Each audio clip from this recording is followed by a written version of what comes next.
Anime cooking videos are going viral across social media right now. And just look at these videos. They look like professional anime productions, but they were created entirely with AI.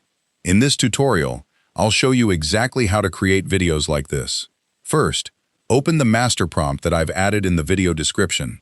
After that, copy the master prompt and paste it into ChatGPT. ChatGPT will ask you a few questions along the way. Answer them based on what you want. In the end, it gives you a complete video prompt. Head over to Google Flow, select Video, click on OmniFlash, set it to 10 seconds.